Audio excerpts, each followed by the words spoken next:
So let's start with our chapter polynomials, class 9th mathematics. ठीक है, तो polynomials पहले समझने से पहले हम देखते हैं कि एल्जेब्रिक एक्सप्रेशन क्या है.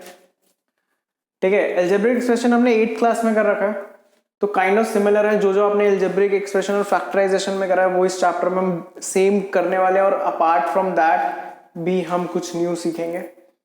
सो एल्जेब्रिक एक्सप्रेशन हमने पढ़ा हुआ है constant into variable to the power rational number. अब रैशनल नंबर हमें पता है सब आ जाते हैं उसमें, integers, fractions, whole number, natural number, decimals, और नॉन टर्मिनेटिंग उसमें भी आ जाता था नॉन टर्मिनेटिंग रिपीटिंग वाला.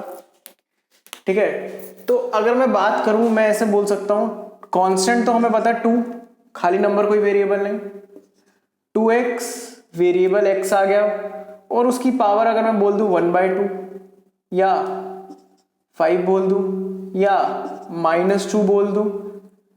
√2 नहीं बोल सकता, क्यों? क्योंकि ये इर्रेशनल है.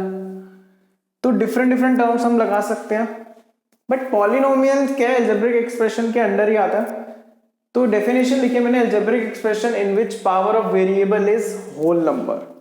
कि हमारी पावर क्या है, एक होल नंबर है, मतलब कि 4x to the power 3 whole number है. तो ये पॉलिनोमियल भी है और एल्जेब्रिक एक्सप्रेशन भी है. But 5x to the power 1/2 polynomial नहीं है, एल्जेब्रिक एक्सप्रेशन तो है.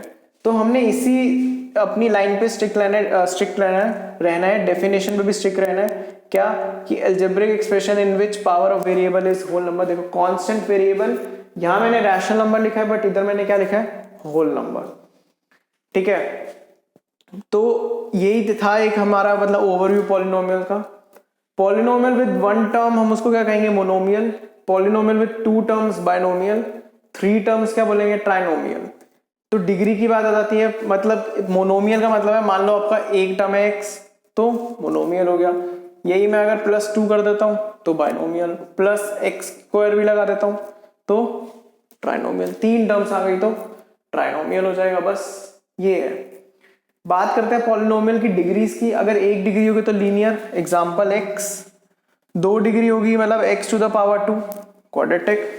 3 डिग्रीज होंगी तो x टू द पावर 3. कुछ भी ऐड हो सकता है, +x +2x +3. ठीक है, तो ये आपने कॉपी करना है. अच्छा, कोफिशिएंट्स हमें पता है, एक बार फिर से समझ लेते हैं है क्या. सो कोफिशिएंट क्या होता है, अगर मैं लिखता हूं हमारे पास एक पॉलिनोमियल दे रखा है 2x टू द पावर 2. ठीक है, मैं बोलूं x² का कोफिशिएंट लिखो क्या है, तो जो ये कांस्टेंट टर्म है ना, कांस्टेंट टर्म को हम कहते हैं क्या, कोफिशिएंट. ठीक है, जो भी वेरिएबल के साथ कांस्टेंट टर्म होगी वो क्या होगी, कोफिशिएंट होगी. बस इसी से रिलेटेड हमारी फर्स्ट एक्सरसाइज है, और कुछ है नहीं ज्यादा हमारा इसमें. सो क्वेश्चन फर्स्ट देखते हैं हम अपना. तो फर्स्ट क्वेश्चन है, फर्स्ट पार्ट, 4x² -3x +7. तो भाई पॉलिनोमियल है, कोई प्रॉब्लम नहीं है, नेगेटिव में पावर नहीं है, तो पॉलिनोमियल और वेरिएबल भी क्या है, x ही चल रहा है, तो ये पॉलिनोमियल है, 1 वेरिएबल है. y² +2 √2. कांस्टेंट तो हो सकता है रूट में, y नहीं हो सकता था. ठीक है, तो ये भी क्या 1 वेरिएबल. भाई एक ही वेरिएबल में चल रहा है, x है तो y ही है. थर्ड पार्ट देखते हैं, 3 × √t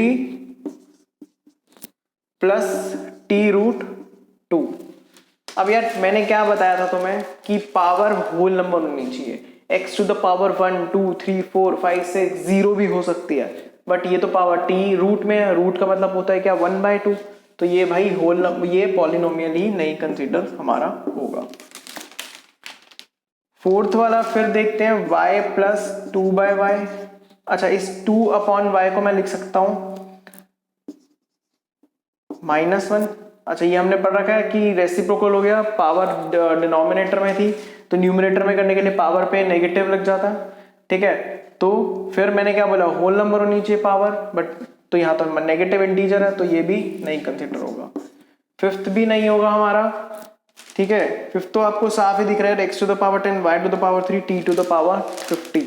तो ये क्यों कंसिडर करेंगे, क्योंकि तीन वेरिएबल आपको साफ ही दिख गए। सो पीछे आंसर में लिखा first two are polynomial one variable, fifth is three variable are not polynomial because each of these exponents of the variable is not a whole number, तो इनको कंसिडर ही नहीं करेंगे। सेकेंड क्वेश्चन देखते हैं यार, बहुत सिंपल एक्सरसाइज है, इसमें से आपको बस 1 मार्कर ही मिलेंगे। तो right the coefficient of x square in each of the following. X square का कोफिशिएंट क्या मतलब, क्या कांस्टेंट लिखना है। तो अब बच्चे क्या करेंगे भाई, इसका क्या लिख देंगे 0, नहीं यार कोफिशिएंट 1 है, 1x स्क्वायर और x square is one of the same thing, तो क्या है 1। सेकंड का भी आप देख सकते हैं, सेकंड पार्ट का क्या है आपको बुक में दिख रहा है -1। थर्ड का π/2 कांस्टेंट है, फोर्थ का √2, ठीक है। थर्ड क्वेश्चन देखते हैं। थर्ड क्वेश्चन में कह रहे हैं give one example of each of the binomial degree of 35। Binomial बोला है, बाइनोमियल मतलब दो टर्म्स और उसमें पावर होनी चाहिए 35। तो मैं ऐसा लिख सकता हूँ x to the power 35 plus x, एक तो बाइनोमियल भी और पावर भी 35 है, ठीक है। मोनोमियल ऑफ डिग्री 100, मोनोमियल मतलब एक टर्म, तो x टू द पावर 100, ठीक है। इसका आंसर आपका पीछे से मैच करना करेगा नहीं, क्योंकि हम कुछ भी बना सकते हैं, y की टर्म्स में बना दो, आपकी मर्जी है, तो मैच नहीं करेगा इसका आंसर। हाँ, तो चेक कर सकते हैं आप।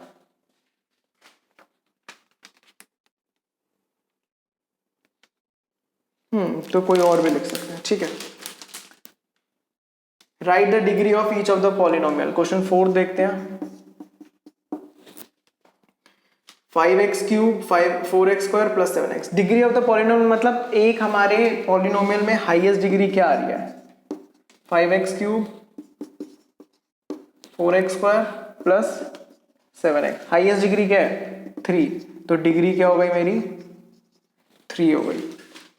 सेकंड में भी 3 है, थर्ड में भी 2 है, फोर्थ में 1 है, फिफ्थ में 1 ही है, और सिक्स्थ में भी 1 है, ठीक है, और सेवन्थ में भी 3 है। तो इजी कॉन्सेप्ट है, बहुत बेसिक क्वेश्चन है। और फोर्थ में ये हमने, एक मिनट, ये मैंने गलत कॉपी कर दिया क्या,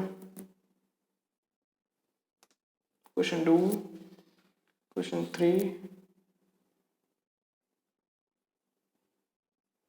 ओह मैंने कॉपी, हाँ सही, ठीक है। सेकंड में 2 है, थर्ड में क्या है 1 है, और फोर्थ पार्ट बता देता हूँ मैं आपको। फोर्थ पार्ट में 3 है। अब डिग्री क्या होगी भाई, देखो मैं इसको ऐसे भी लिख सकता हूँ 3x टू द पावर 0। अब आपको पता है किसी की भी पावर 0 हो तो वो 1 हो जाता है, तो डिग्री क्या है 0। फिफ्थ क्वेश्चन कर लेते हैं लास्ट। हमें बताना है classify the following linear, quadratic और पॉलिनोमियल। सो सेकंड में एक फर्स्ट क्या है x स्क्वायर प्लस x, ये तो हमें साफ ही दिख रहा है क्या है क्वाड्रेटिक। पावर क्या है 2। सेकेंड है x माइनस x³, तो ये कौन सी हो गई क्यूबिक, लिखवाया था स्टार्टिंग में। थर्ड वाला हमारा फिर क्वाड्रेटिक, फोर्थ वाला लीनियर क्वाड्रेटिक क्यूबिक। बस you have to check the power of the variables, nothing else, ठीक है।